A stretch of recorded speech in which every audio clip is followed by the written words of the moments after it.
Next thing I remember was us being at the hospital and then me getting really upset because I think you were trying to see how much memory I lost, and you asked me about somebody that passed away, and I didn't know. And that freaked me out. And then, they had me on a drip and whatever, and I just remember I was just very anxious. I became very, very anxious because I didn't know what was going on. Yeah, Singapore's where you were, memory-wise. When I moved to the US, you could not remember. From the US to Port Elizabeth, you could not remember. Our businesses in Port Elizabeth, you could not remember. Yeah, and now you're in Johannesburg. How did that make you feel? It was extremely unsettling. I think mostly because everybody seemed to have known me except me. There were things that had happened in that 4 years that I could not make sense of in my head because it wasn't things that I could see myself doing or understood why I was even doing the things that I was doing. Even my clothing, I was looking for stuff that I had when I was in Singapore, which I no longer had.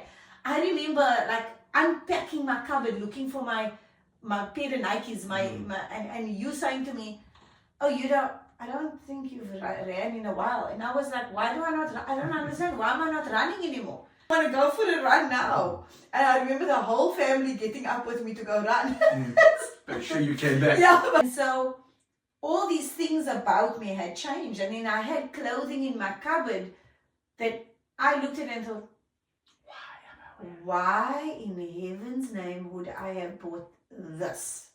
I think 4 years seemed like a short period of time, but when you break it down and you look at how many people died in 4 years, when you look at how many people got divorced in 4 years, how many people took second wives in 4 years, how many people had more children in 4 years, I had a nephew that in my mind, I'd never met. And then also your mom, who I was very close to, had aged significantly. And that was very uncomfortable for me. I couldn't look at her. I couldn't be in the same room as her. And I mean, you know how much I loved your mom. And I found it so uncomfortable being around her. And she was a fraction of herself. She had become so tiny, so frail. And all of a sudden I was faced with that. I remember your mom calling me into the room the one day and she said, "I don't know if I did anything wrong, but I noticed that you're not really talking to me and you're not really speaking to me." And I felt so bad, and I said to her, "No, it's not anything you did. I feel like I haven't been there for you while you were sick, and you've become so frail, and I wasn't there during that time." That was very hard for me.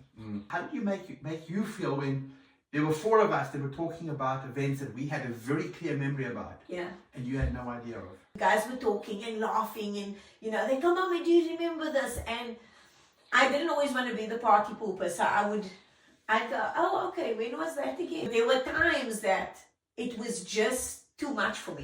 I just get up and walk away, and I'd say, you guys are talking about things I don't know about. Really, really upset about it because I felt left out. I felt like I wasn't a part of their lives, of your life. I felt there was a huge piece. I think for you it was very difficult, must have been, because you had to you didn't only have the job of being sensitive to me, you had to be sensitive to the kids as well, right? Yeah, because it wasn't always easy for them to be very young. You didn't understand why not to mention something. It was difficult to try and balance that, keep them engaged and not, have a negative impact on their memories of America. At the same time, balance out our discussions as a family. I realized that the memory loss was not something that affected only me. It affected the kids and it affected you. It affected the whole family. Many people didn't know how to be around me. Many people tried to, get me to remember things, by pushing on things. Yes. Not always realizing how hard that was for me to keep saying, "But I don't know that. I don't remember that." And for people to force the fact that, "But you must remember it." It was so tough for me because I get how difficult it was for other people as well. I get that it was very tough for them to try to also make sense. It was very strange having to re-meet someone who actually knew. I can only imagine from the people that had to be reintroduced to me, how they felt like, Okay, this is whack. Right, yeah. Remember, there was one day we were walking in Walmer Park and a lady saw me, and you were not with me. I don't know where you were in Clicks or where, but I was standing outside. And I always used to dread if that happened. But this lady came running up to me, hugged me. I'm so happy to see you. And she obviously had no idea I lost my memory. And I'm standing and all I'm thinking is, Samir, where are you? Samir, where are you? Samir, where are you? Like, please come. I don't know who this is. When things like that happen, you know, your worst thing is, oh, did I hurt anybody? Did I hurt anybody that I don't remember? Have I done anything to anyone that I don't remember? And is someone going to ever come up to me and tell me how much they hated me or, you know, whatever. So I was very grateful that that didn't happen. How did you start to cope? Because as things started impacting you, you know, you were confused. It led into depression. Yeah. And some dark times. How did you start to cope with that? When you're talking darker times, you know, everybody's life went on. You went to work, the kids went to school. I was left at home in a house I didn't know, with a helper I didn't know, with things in my cupboard that was unfamiliar to me. So every day, the kids would go to school. Every day, I'd sit on the floor of the bathroom, look around and cry. And there was a crack on the wall in the bathroom, a small crack. And I'd watch that crack. Like, I keep looking at the crack. But that was my daily routine. The kids would come home. I'd shower just before they got home, so they wouldn't know how I felt. You know, put my little mask on with my smile on to welcome them home. And some days I had good days and some days not so good days. They'd come home and find me in bed and I was still laying and, you know, and I wasn't feeling great. And there were other days that I could pretend really well and I could put on my little act and get on my stage and just perform. But there were a lot of days that I couldn't. There was a lot of days that they'd come and sit on the bed and talk to me and that kind of thing. But it was very difficult. Remember one specific day. Of course, it was my own stuff, my own feelings of not knowing you, how you were now versus how you were before. And all the things that I didn't remember of you that was obviously getting to me. And that stupid thing of you just seeing to something in the pool, you know, triggered me. And I blew up at you. And I was just like, you are not the person that I married. And I went berserk. And then I remember I ran somewhere and I hid somewhere. I don't know, I was behind a gate somewhere. I just now heard everybody looking for me. I literally heard like Tashrika, Isham, everybody going and looking to see where did I go. But I was just hiding behind this gate. I felt in that moment that was like my darkest moment, because that was the moment that I thought, I don't know what I'm doing here. I don't know what like, why am I even here? Like, I don't remember anybody. I don't remember what's going on in the world. I don't remember you. I don't know you anymore. I don't know the kids anymore. Like, what is my worth now? I think it was the defining moment for you, because I think you also just had it. I think when you found me behind the gate and you realized the kids had gone everywhere to search for me and whatever, you were really upset by that. Because it wasn't the first time I think I did. I think a couple of times I just went and didn't tell you and ran off somewhere and you panicked every time. And I think that day, that night when you came to me and you said to me, Sam, I can't do this anymore. You need to get help. You need to get help. I don't know that our marriage can survive this. Because your kids literally went out looking for you. Do you know how scared we all were? Do you know how afraid we can't do this anymore? There was something about the way you said it that made me feel you serious. That you done. Like I just felt like you are done. Like, how did that experience, that moment, lead to you finding your way and your life's journey? She was telling me about Dr. John Martini. And she said to me, Sam, you know, he's in town. Why don't you just go listen? He's doing a talk. Friday night, he's doing a talk. And I think she told you about it as well. And you said, well, you booked the tickets. And we went to the talk and I thought, okay, it was a really amazing talk. And, you know, he was doing this breakthrough experience that weekend. And you said, let me sign you up for it. And I said, I don't know that I'm ready. And we went to talk to him afterwards. And we were speaking to him and all of that. And he said, well, the breakthrough experience happened the next day. And I said to you, no, I don't think I'm ready to do it this time. I don't think I'm ready yet. But he was coming back, I think like in 2 months' time or something, he was coming back for another breakthrough experience. And then we booked for that. I was nervous as hell that day going. I didn't know what it was about. I had no idea what I was getting myself in for. And I remember getting there, and I wasn't there half an hour, and I called you to fetch me because, you know, Dr. DiMartini gave me a really hard time in the room. And I was like, I can't do this. And I phoned you and I said, come fetch me. And you were like, you've only been there half an hour. And I was like, yeah, but you don't know how horrible he was to me. And he was so rude. And you were like, okay, I get that. But Sam, at least say until lunchtime. If you want to come on them, I will fetch you, I will pick you up, but you've got to give it a chance. And I remember he asked me a question. He asked me, why was I here? And I said, because I lost my memory. And he said, no, that's not why you're here. And that was the question that irritated me. Because I kept saying, but I don't know then why I'm here, because that's why I'm here. I'm here because I lost my memory. And he said, no. What is it that you are afraid of? And I said, I'm afraid of getting my memory back. And then I said, no, sorry. I mean, I'm afraid of not getting my memory. And he said, no, you're afraid of getting your memory back. And I looked at him and I said, no, why would I be afraid? I want my memory back. I'm afraid of not getting. And he said, no, the first thing that came out of your mouth, that is what you're working on today. The thing was that I had a small piece of a memory in my brain that was there that I never wanted to speak to you about, that I was too scared to ask you about because I didn't know what it meant. And that little piece of memory was me sitting at a desk in a study, and all I could remember was seeing you standing at the door frame, holding something in your hand. I don't know what it was. Holding something in your hand. But you were clearly upset and sad. And even in that memory, I could feel myself feeling really sad. Now, I had no context to that. Zero context to that. I didn't know what happened before, I didn't know what happened after, I didn't know what happened during. That's the picture I had in my head. So, of course, with my background and everything that's happened in my childhood, the first thing I thought was, oh, you were leaving me. Maybe that's why I don't want to get my memory back. Maybe something had happened then. Maybe, you know, you found someone else and I was upset and I was crying, and maybe what you had in your hand was your bag, your suitcase or whatever. That was all the 100 things that went through my head for that one little picture. That's what went through my head.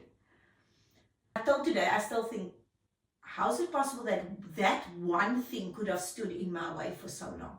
Like that one little thing was standing in my way of everything.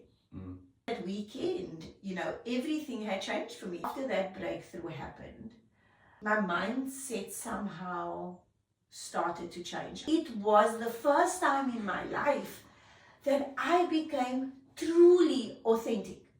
Like really, really authentic. Where I discovered, this is who I am. This is my talents. This is what I'm good at. This is what I want to do with my life. This is the purpose I have.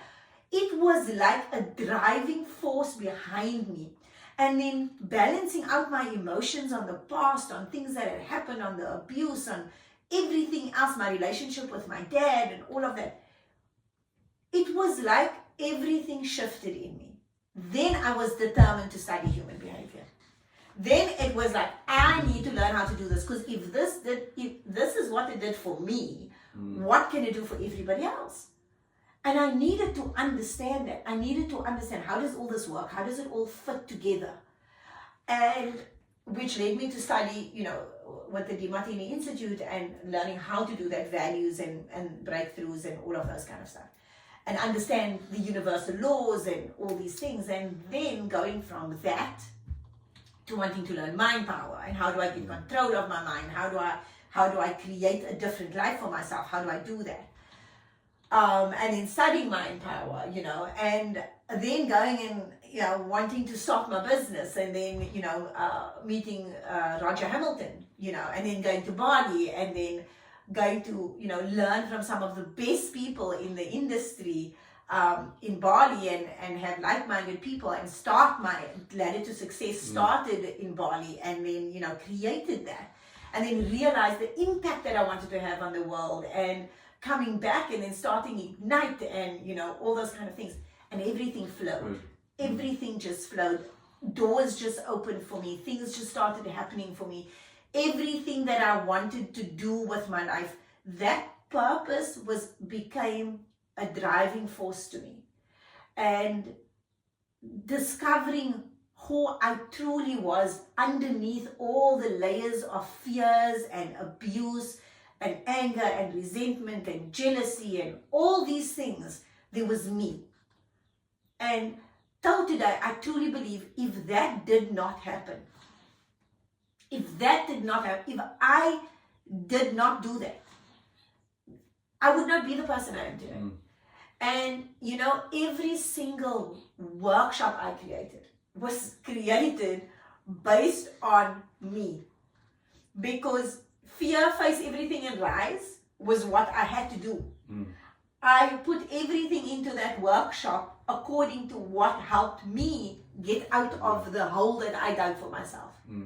When I did the 360 life, it was balancing out my life. How did I get to balance out my relationships, my family, my career, everything? It was learning how to have this wholesome life, this full balanced life.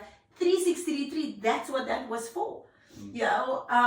When I did the Inspired Life, it was to give back, to raise funds, for people that needed it, and be able to create events where I could do those kind of things. When I did Team Dynamics, it was because when I did my profile, getting to know myself, understanding myself, learning talent dynamics profiling, being able to help profile, not just me, but even you, it made a huge difference to you, to the kids, being able to see it, also to be able to see as a family what our profile was, that was just phenomenal to me. And then being able to teach that to others and to showcase how people can use their strengths and not push it aside, and not do this old school thing that we learned about turning your weaknesses into strengths and working hard on your weaknesses until you get better at it, and rather just, using your strengths that you already have. It's the gifts that you've been given, the talents that has been molded within you through your experiences, through your life.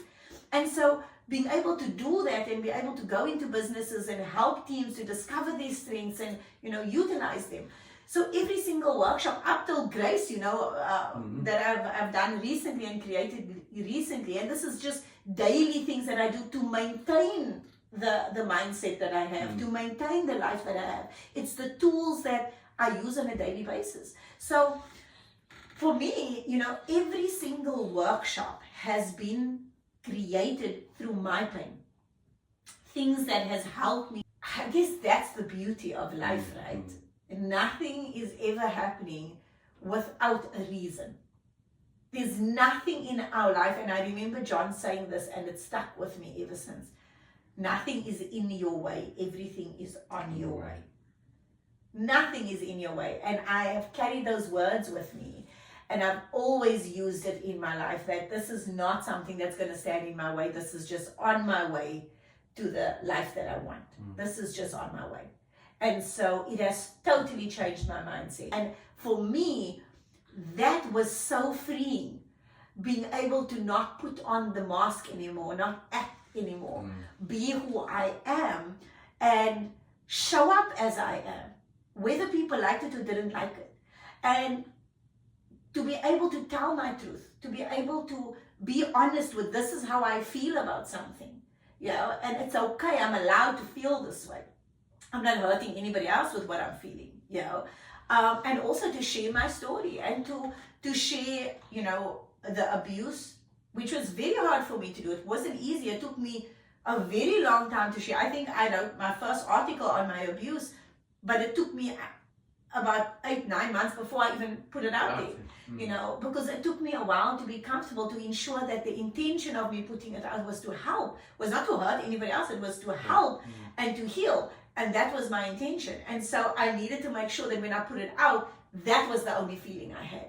It wasn't to get back at anybody, it wasn't to hurt anybody. And I was really grateful because that's how it was received by everybody. You know, everybody received it in that way. And so I was very grateful that I could do that. I would just ask you, what would you say to somebody who has experienced loss? With every loss, there's also gains. But when we're in the loss, we kind of focus on the loss. And I would say to anybody that has gone through any kind of loss, to look at the other side of that loss. To look at what have you also gained from that. Because I don't believe there's anything in life we're given that's one-sided. You never experience all pain without some pleasures. You don't get all pleasure without pain. Both sides of life is always there. It's constantly present. Constantly present. And it's just what we choose to focus on.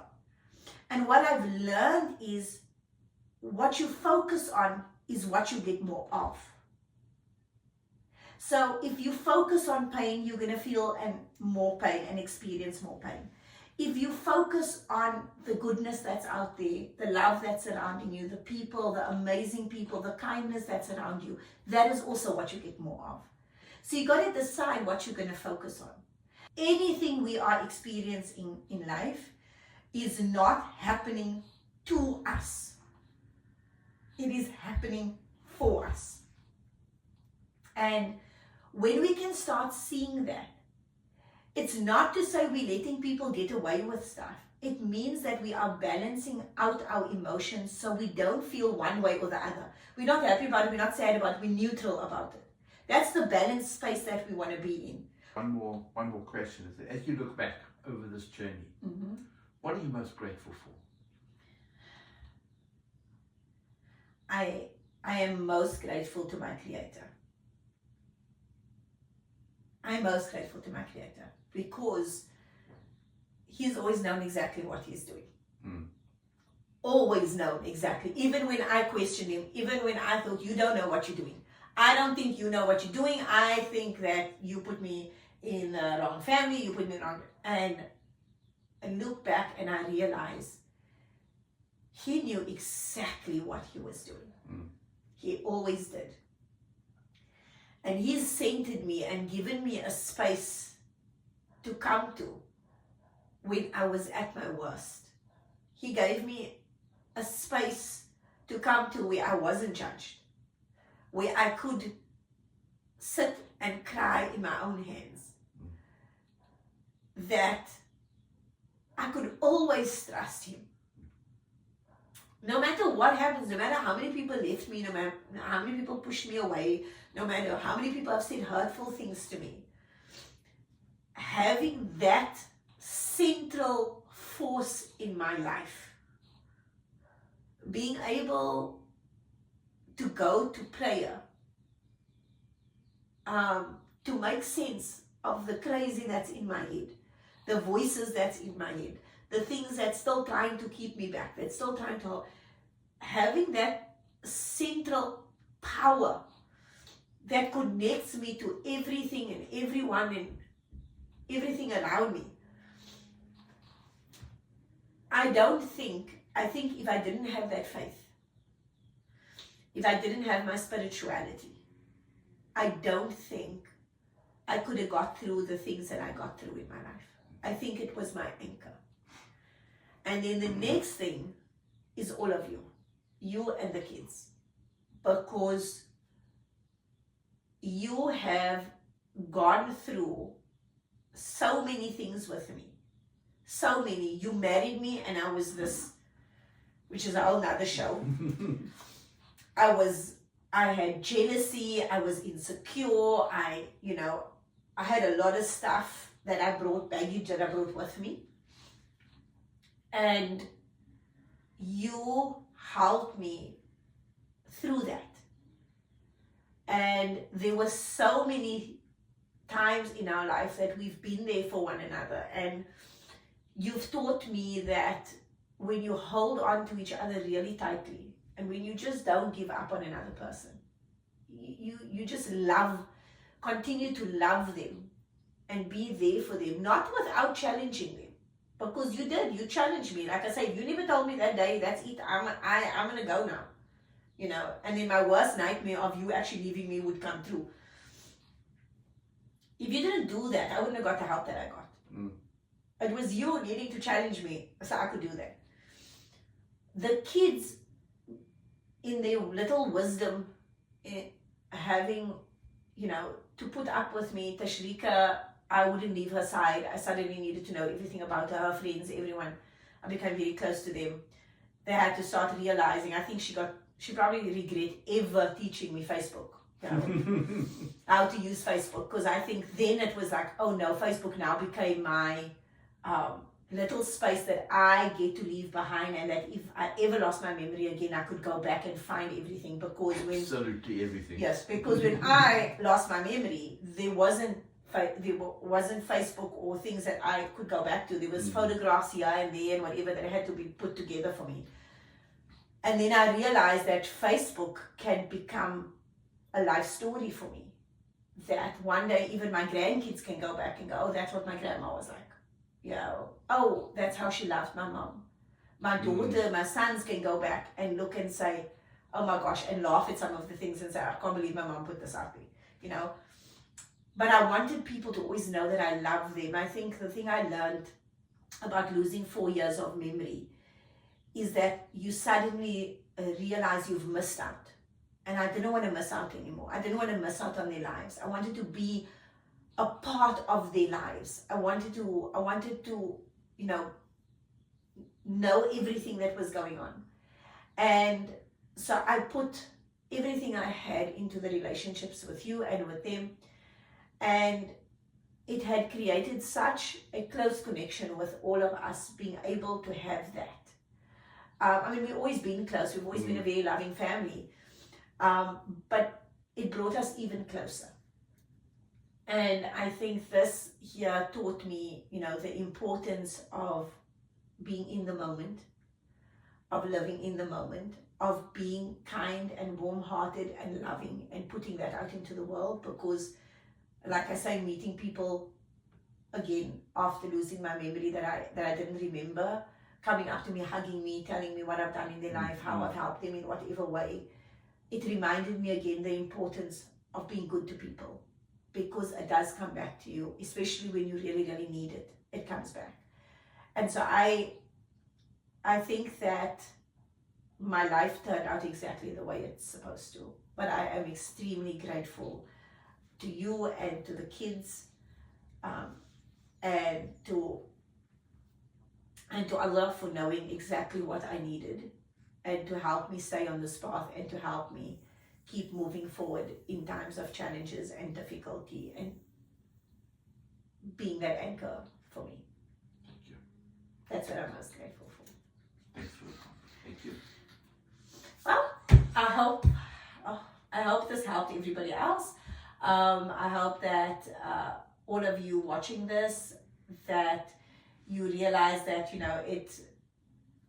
a lot of things happen in our lives.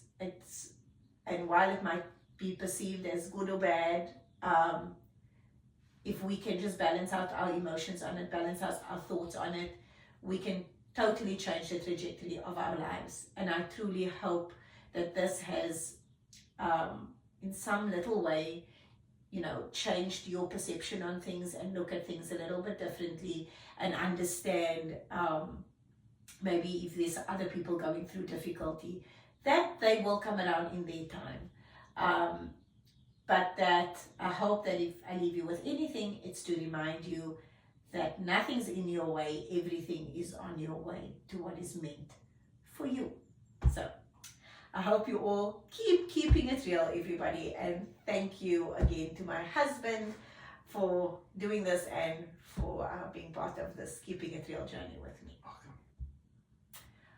Bye, everybody.